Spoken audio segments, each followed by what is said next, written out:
Human rights lawyer Femi Falana is turning heads with his fiery criticism of the Nigerian National Petroleum Company Limited (NNPCL), accusing them of unlawfully setting petrol prices at the Dangote Refinery and breaching the Petroleum Industry Act. Stay tuned to find out what else is making waves in the news. Hi, welcome to What's Happening, where we bring you the latest news from around the world. I am Francis Oti, and these are our top 10 stories countdown today. At number 10, U.S. Representative James Hill is raising serious concerns over Nigeria's prolonged detention of Binance executive Tigran Gambaryan, warning it could strain relations between the two nations. Hill, in a fiery post on X account, called on President Biden to push harder for Gambaryan's release, emphasizing his key role in busting cybercrime rings. Gambaryan has spent 6 months behind bars on tax evasion charges, but Hill insists he's been wrongfully detained. At number 9, in a bold and controversial move, Zimbabwe is set to slaughter 200 elephants to feed its starving population and curb the rising elephant-human conflicts. With severe drought and food insecurity gripping the country, wildlife authorities say the overcrowded parks and increasing dangers to locals are forcing their hand. Over 30 people have already died in elephant encounters this year, and the government sees this as a way to manage the crisis. While some may argue it's necessary for survival, others might feel there's a better way to balance conservation and human needs. At number 8, in a heartwarming announcement, Super Falcons midfielder Ngozi Okobi revealed the birth of her first child on her X account, praising God for her new role as a mother. Okobi shared her joy with followers, celebrating this exciting chapter with the hashtags God be praised and hashtag new mom. The 30-year-old has been balancing family and football, recently stepping back from the pitch after being dropped from the Falcons squad. Looks like Okobi got her handful, but in the best way possible. At number 7, former France midfielder Emmanuel Petit has said that Manchester City's Rodri and Real Madrid's Vinicius Jr. are neck and neck in the race for football's biggest individual prize.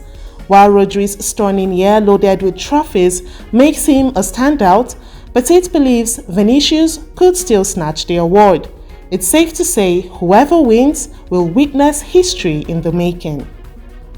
At number 6, the Kogi state government has issued a stern warning against sexual harassment across its tertiary institutions, vowing to take tough action.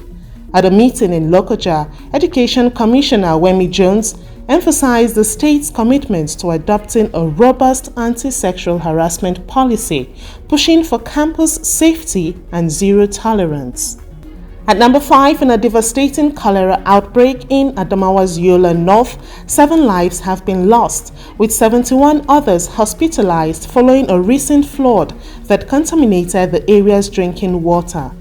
The National Emergency Management Agency NEMA announced that over 100 more people are under close observation as the outbreak sweeps through the communities.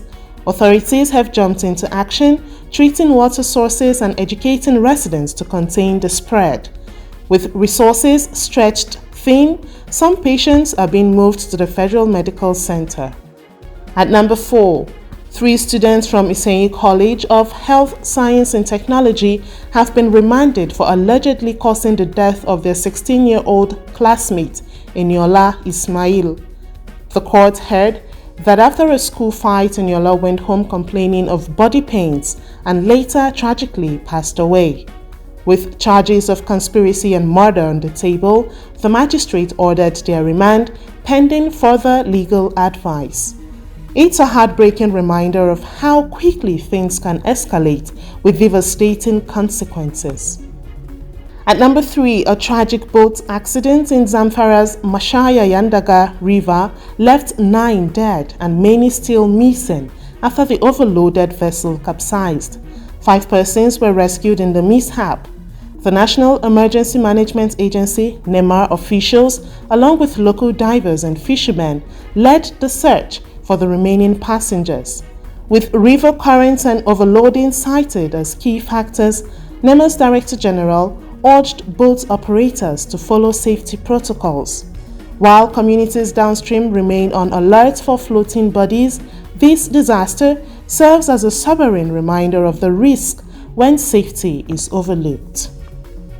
At number 2, President Ballon Tinubu has signed a bill to establish the National Center for the Control of Small Arms and Light Weapons, according to National Security Advisor Nuhu Ribadu. Announced during a workshop on gender and arms proliferation in Abuja, the new center aims to enhance Nigeria's efforts in curbing illegal weapons spread.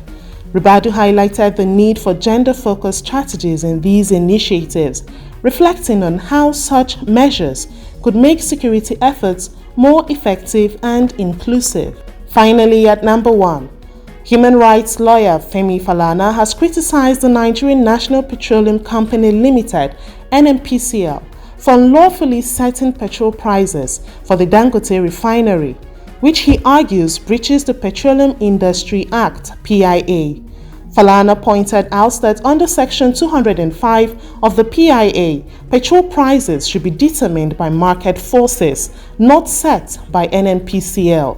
His statement comes as NNPCL has priced petrol at 950 naira per litre for the Dangote Refinery, despite it being produced domestically, and thus not subject to the same costs as imported fuel.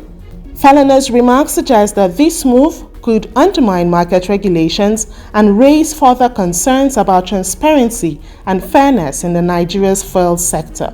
That's all for today. You can get the full stories on our website and follow us on all social media handles to join the conversation. See you next time on What's Happening.